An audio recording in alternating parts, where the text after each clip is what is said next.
आतापर्यंत विधान परिषद स्थानिक स्वराज्य संस्थांच्या निवडणुकांमध्ये 5 ठिकाणी बिनविरोध उमेदवार निवडून आले। त्यामध्ये राष्ट्रवादी काँग्रेसचे 2, शिवसेनेचे 2 आणि भाजपचा 1। अर्थात मगाशीच म्हटल्याप्रमाणे पुणे, ठाणे आणि रायगड, रत्नागिरी, सिंधुदुर्ग या तिन्ही ठिकाणी उमेदवार बिनविरोध निवडून आलेत। त्यात आता भर पडली आहे यवतमाळची। त्या ठिकाणी दुष्यंत चतुर्वेदी हे देखील बिनविरोध निवडून आलेले आहेत, शिवसेनेचे उमेदवार होते। आणि तिकडे सुप्रिया सुळे यांचे व्याही जे भाजपकडून निवडणूक लढतायत, वर्धा, चंद्रपूर, गडचिरोली, ते देखील आता बिनविरोध निवडून आलेले आहेत। एकंदरीत काय तर 17 जागांपैकी 5 ठिकाणं अनअपोज्ड झालेली आहेत।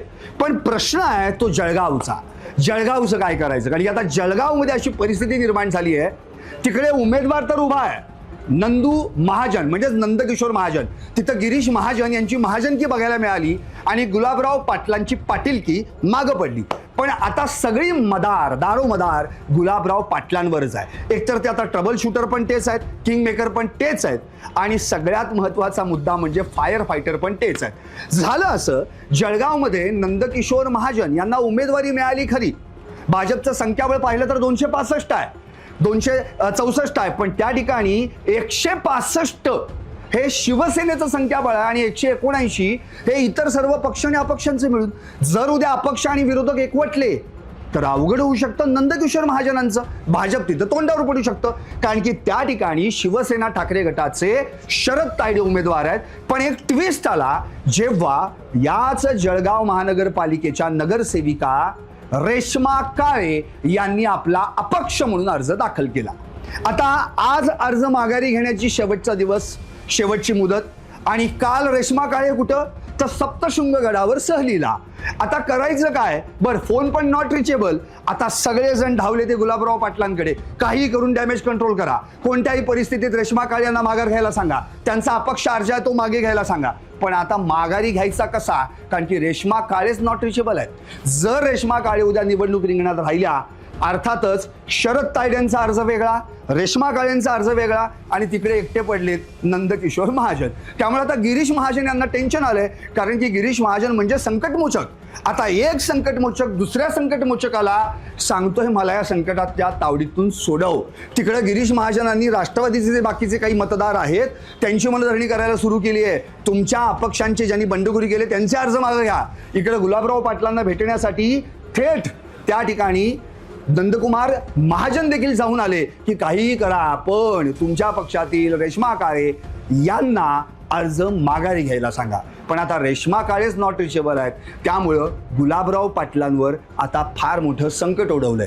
कारण भाजपचा उमेदवार जिंकला तर गुलाबराव पाटलांमुळे असंच म्हणता येईल, पण भाजपचा उमेदवार हरला तर मग बंडखोरी कोणी केली, शिवसेनेने। शिवसेनेचे तिथले मुख्य प्रमुख नेते कोण, अर्थातच गुलाबराव पाटील, पालकमंत्री जळगावचे।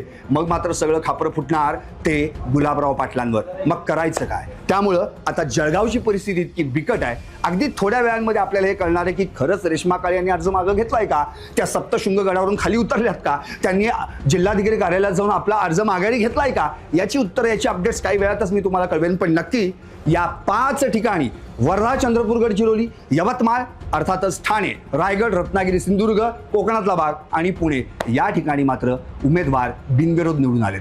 विक्रम काकडे पुण्यात, अनिकेत तटकरे रायगडमध्ये म्हणजेच रायगड, रत्नागिरी, सिंधुदुर्गमध्ये, ठाण्यात रवींद्र फाटक, यवतमाळमध्ये दुष्यंत चतुर्वेदी आणि उरलेला महत्त्वाचा वर्धा, चंद्रपूर, गडचिरोली जिथं सुप्रिया सुळेंचे व्याही हे बिनविरोध झालेत। बघा काय वैशिष्ट्य आहे, सुप्रिया सुळे यांच्या मुलीशी या अरुण लखानींच्या मुलाचं लग्न ठरल्यानंतर सुप्रिया सुळे स्वतः पंतप्रधानांना लग्नपत्रिका घेऊन घेण्यासाठी दिल्लीत पोहोचल्या। तिकडं दिल्लीत मोदींना पत्रिका काय पोहोचली, इकडं अरुण लखानी यांना उमेदवारीचं तिकीट पोहोचलं आणि मग सुरू झालं व्याही आणि या भाजपमधलं नातं। तिथे एक ट्विस्ट आला, पण तो ट्विस्ट अशा अर्थानं होता की राजकारणात सोयरीक चालते बरं का, असं म्हणून तो विषय बाजूला पडला। आणि पुण्यात तरी काय झालं, पुण्यात तर सासऱ्याकडे उमेदवारी होती ती जावयाकडे आली। आता तुम्ही म्हणाल असं कसं, सांगतो। मागच्या वेळी याच पुण्याच्या स्थानिक स्वराज्य संस्थेच्या विधान परिषद निवडणुकीत अनिल भोसले हे राष्ट्रवादीकडून विजयी झाले होते. आता अनिल भोसलेंचे जावई विक्रम काकडे म्हणजे संजय काकडेंचे सुपुत्र, त्यांच्याकडे उमेदवारी आली. विक्रम काकडे या ठिकाणी बिनविरोध झाले. सुनेत्रा पवारांचा शरद पवारांना फोन, संजय काकडेंचा शरद पवारांना फोन, मग शरद पवारांचा श्रीकांत पाटलांना फोन. अर्ज माघारी सुनील टिंगरे, अर्ज माघारी प्रदीप कंद, अर्ज माघारी अर्थातच श्रीकांत पाटील आणि विधान परिषदेची वारी विजय काकडेंच्या दारी. पाहत रहा LS मराठी.